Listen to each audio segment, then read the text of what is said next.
आपने कहा कि अंतरवली से निकलने वाले हैं, वो कैसा रूट है आपका, कौन से रूट से आप मुंबई को जाने वाले हैं? अंतरवाली से शहागढ़ गेवराई, पडळशिंगे, मादळमोई, मातोरी, खरवंडी, पाथर्डी, तिसगाव, करंजी घाट, Ahmednagar, Supa, Shirur, Shikrapur, Wagholi, Chandannagar, Pune, Pune Mumbai Haveli, Lonavala, Panvel, Chembur, Vashi, Chembur, Azad Maidan, Shivaji park, Mumbai. Thank you sir. तुमच्या गावातून स्वयंसेवकाची एक इमानदार टीम सोबत घ्या आणि त्यांनी जबाबदारीत पार पडली पाहिजे अशी टीम पाहिजे. आपले वाहन हळू चालवायचे, त्यापासून कोणाला इजा होता कामा नये, हे सुद्धा नियम पाळायचा आहे. आपले जेवायला स्वयंपाक आपणच करायचा आहे. जिथे जागा मिळेल तिथेच आपल्या तुकडी सोबत त्याच ठिकाणी आपल्याला वाहनात झोपायचं, हे सुद्धा नियमाचं पालन करा. तुमच्या तुकडीतील माणसे रात्री ज्या ठिकाणी झोपले त्याच ठिकाणी आपण सुद्धा गस्त घालायचं, हे सुद्धा नियमाचं पालन करायचं. रात्रीचा पहारा रक्षणाचा आपण सगळ्यांनी करायचं किंवा आपल्या स्वयंसेवकांनी करायचं, याचं सुद्धा पालन करायचं. कोणीही माझ्याकडे फोटो काढायसाठी येऊ नये, कारण गर्दी होईल म्हणून, चेंगराचेंगरी होऊ नये म्हणून याची दक्षता तुम्हालाच घ्यायची. कोणी फोटो काढायला येऊ नका, नंतर तुमच्या गावागावात येऊन फोटो देतो आपण काढूयात. फक्त यावेळेस साक्षीदार व्हायची, ही लढाई जिंकायची म्हणून तुम्ही सोबत राहा, ही विनंती आहे. फक्त फोटो काढायसाठी कोणी येऊ नका, या नियमाचं पालन करा. कारण तुम्ही आल्यामुळे समोरून गर्दी होणार आहे, मग सगळं स्टॉप होणार आहे तुकड्या. मग तुम्ही पुढून आले की मुंबईकडे जायला उशीर होईल, त्यामुळे पुढून तुम्ही येऊ नका. लांबून तुम्ही गावकरी रस्त्याला थांबणार आहेत, तुम्ही आपण लांबून राम राम जय शिवराय करू सगळ्यांना. त्यामुळं आपल्याही दिंडीतल्याने फक्त पुढे येऊ नका, आपल्या पायी रॅलीतल्याने पुढे येऊ नका. लोक आता गावातले येणार आहेत, त्यांना येऊ द्यावं लागणार आहे रस्त्यात. त्याच्यामुळे तुम्ही आपल्या रॅलीतले दिंडीतल्या पुढे कोणीच येऊ नका, ही तुम्हाला विनंती आहे. या नियमाचं तुम्हाला पालन करावंच लागणार आहे. त्या शिस्तीचं पालन तुम्हाला करावं लागतंय, कारण हे आणखीन बी लय मोठं आहे. त्यासाठी हे पुन्हा वैयक्तिक मी व्हिडिओ आणि त्याच्यात वाचून दाखवील, सगळ्यांकडे ह्या PDF येतील. त्यामुळे सगळ्यांना पुन्हा एकदा विनंती आहे, घराच्या बाहेर पडा, लेकरांना न्याय द्यायचा. आपले लेकर आपल्याला आपल्या डोळ्यात एकदा मोठे करायचे. फक्त हे आंदोलन शांततेत होणार आहे, पण येताना आरक्षण घेऊन यायचं. मी या गोरगरीब मराठ्यांच्या लेकरांसाठी मरायला सुद्धा मागं पुढं बघणार नाही आणि जीवाची माझी बाजी लावणार आहे, परवा करणार नाही. आणि 6वा टप्पा माफी मागून सांगतो, आता नको यात, आपण नंतर घेऊ मुंबईवर आरक्षण घेऊन आल्यावर, कारण आपल्याला वेळ कमी, तयारी करायची. 6व्या टप्प्यात खूप 23 तालुक्यांचा आग्रह होता की 6वा टप्पा आपण घ्या आणि पूर्ण तयारी करतो. तुम्ही तयारी केली त्याबद्दल खरंच मी तुमची दिलगिरी व्यक्त करतो. पण हट्ट धरू नका, हट्ट घेऊ धरा. मला मुंबईकडे जायचंय आणि मराठ्यांच्या लेकराला आरक्षण आणायचंय. गावाची गावं उद्यापासून पिंजून काढा. पुन्हा एकदा सांगतो, गावाची गावं पिंजून काढा, गाव पुन्हा जागृत करा. आपले लोक मुंबईकडे घेण्यासाठी प्रयत्न करा. फक्त आता 6वा टप्पा दौऱ्याचा आणि सभेचा नको, अशी माझी इच्छा आहे. आणि तिला तुम्ही मान द्यावा. आणि थांबतो. जय जिजाऊ, जय शिवाय. एक प्रश्न होता पाटील. नाही, त्यांनी नुसते पत्रकार परिषदा घ्यायच्याच हानीच्या गडबडी करू नये. ते ज्येष्ठ नेते आहेत, अभ्यासक आहेत, ओबीसीचे मोठे नेते. नुसता तीच हानीच्या पत्रकार परिषदा घ्यायचं ते त्यांनी करू नये. आणि ते अर्ध वाचलंय, त्यांचं अर्ध वाचायचं राहिलं, ते टप्पू पुस्तक दिलंय, ते वाचायला वेळ आहे. परंतु आमची मागणी ओबीसीतून आहे, त्या मागणीवरती आम्ही ठाम आहेत. त्यांच्या फॉर्म्युल्यामुळं आम्हाला कमी आरक्षण मिळतंय, इथपर्यंत लक्षात आलं. पूर्ण वाचल्याच्या नंतर आम्ही त्याला सांगू म्हणलेलो, पण त्यांनी मधीच अशा पत्रकार परिषदा घेऊन काय म्हणतात ना, त्याला संभ्रम होईल असं करू नये, कारण ते ज्येष्ठ नेते येतं. त्यामुळं आमची मागणी ओबीसी आरक्षणातून यावर आम्ही ठाम आहेत आणि कायम ठाम राहणार आहेत. त्यांचा काय फॉर्म्युला आहे त्याच्यात आम्ही पुरा मराठा होईल नाही. त्यामुळं पक्क झाल्याशिवाय, सगळा विषय चर्चा सविस्तर झाल्याशिवाय आधीच गडबड करून त्यांनी पत्रकार परिषदा घ्यायला नाही पाहिजे, संभ्रम निर्माण करायला नाही पाहिजे, हे आमचं मत आहे. कारण त्यांच्या फॉर्म्युल्यात आमच्या सगळ्या मराठ्यांचं कल्याण होईल असं वाटत नाही.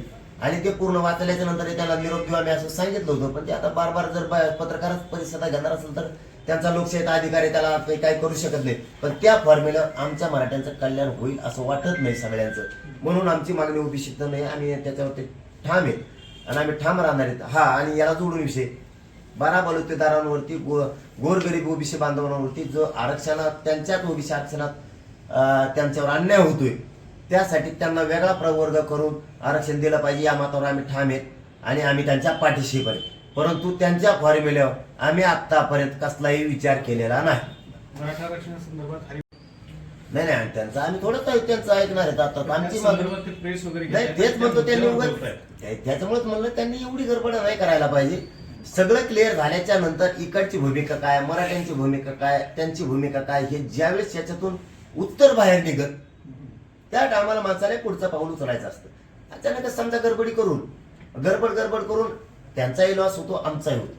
त्याच्यासाठी आम्ही त्याच्यावरती अभ्यास केलेला नाही आणि त्यांच्या फॉर्म्युल्यामुळं आमच्या सगळ्या मराठ्यांचं कल्याण होईल असं आम्हाला वाटत नाही. म्हणून तो विचार आम्ही आणखीन केलेला नाही. तुमचा निरोप जाईपर्यंत हरिभाऊ राठोड यांनी शांत राहावं. त्यांनी मनानेच राहायला पाहिजे. ओके. ज्येष्ठ नेते आहेत आणि ते मोठे आहेत. त्याच्यात त्यांच्या प्रतिष्ठेचा प्रश्न आहे, आमच्या समाजाच्या पण आहेत.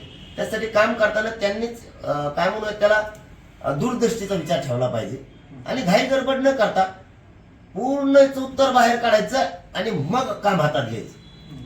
कारण त्या फॉर्म्युल्यामुळं आमचं सगळ्यांचं कल्याण होईल का ते वाचणं गरजेचं आहे. त्यांनी मोठं पुस्तक दिलेलं आहे, ते का लहान नाहीये, ते वाचायला लागत.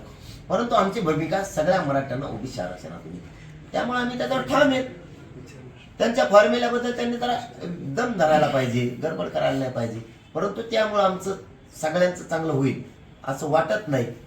म्हणून आम्ही त्याच्यावरती विचार करतोय. आमचा विचार जरा थांबला पाहिजे. आता त्यांनी नुसती गडबडच केली तर मग आमचं वाटलं होईल आणि आम्ही कसं काय हा म्हणावं. मग मराठ्यांच्याच एकजुटीच आहे, बाकी कोणाचं नाही, माझं सुद्धा नाही. दादा रॅलीमध्ये जर घेणार आणि पोलिसांची परवानगी तुम्हाला मिळाली तेव्हा प्रोसेस चालू होता. आता राजकीय नेते ज्यांना आता आम्हीच आव्हान केलंय मराठा समाजात की आपण स्वतःहून पुढे येऊन मराठा म्हणून याच्यात सहभागी व्हावं आणि मराठ्यांच्या पोराच्या पाठीशी उभा राहावं. आता आम्ही स्वतःहूनच आव्हान केले आणि ते रॅलीत चालायला लागलं त्यांना चलू नको कसं काय म्हणायचं. म्हणजे एकीकडून पाठबळ बी आम्हीच मागायला लागलो आणि येऊ नका आम्हीच म्हणायला लागलो. उलट होईल ना. त्यापेक्षा सत्ताधाऱ्यासह विरोधकांनी सगळ्या पक्षातल्या मराठ्यांच्या आजी माजी नेत्यांना आजी माजी सगळ्यांना ताकदीनं सहभागी होऊन एवढ्या वेळेस मराठ्यांच्या पोराच्या पाठीशी उभा राहावं हे आम्ही सांगितलंय. आमच्या डोळ्यात आता दिसल कोण आलाय तोच आमचा. जेव नाही आला त्याला मराठ्यांनी दारात उभा नाही करायचं कधीच. त्याला आता आयुष्यभर मराठी बोलावलंच नाही लागून देत, त्याचं टेन्शनच नाही घ्यायचं. दुसरा मुद्दा तुमचा पोलिसांच्या परवानगीचा. आता आम्ही निवेदन देतोय. सरकार मायबाप आहे, आम्ही जनता आहे. लोकशाही मार्गानं मागणी करायला शांततेत आलोय. परवानगी सरकार देणारच, त्यात दुमत असण्याचं कारणच नाही. आणि उद्याच्याला आमची एक पथक किंवा टीम मुंबईला जाते. उद्याच्याला 11 वाजता तिथं पोहोचते. ग्राउंडवर ते सगळं बघणार आहे. तिथं सुद्धा ते बघण्याची पाहणी करण्यासाठी आम्ही उद्या एक आमची टीम पाठवतोय. मुंबईतली सुद्धा टीम गेली होती. मुंबईतले बांधव आणि इकडचे जाऊन आपल्याला सहज चक्कर मारून बघून यायला लागले. हरिभाऊ राठोड याचा उपयोग नाही. सरकार आरक्षण द्यायला तयार आहे, पण कायद्यात कसं बसवायचं ते त्यांना माहित नाही. यासाठी मी त्यांना एकत्रित बैठक घ्यायला सांगतोय, पण ते ऐकत नाही.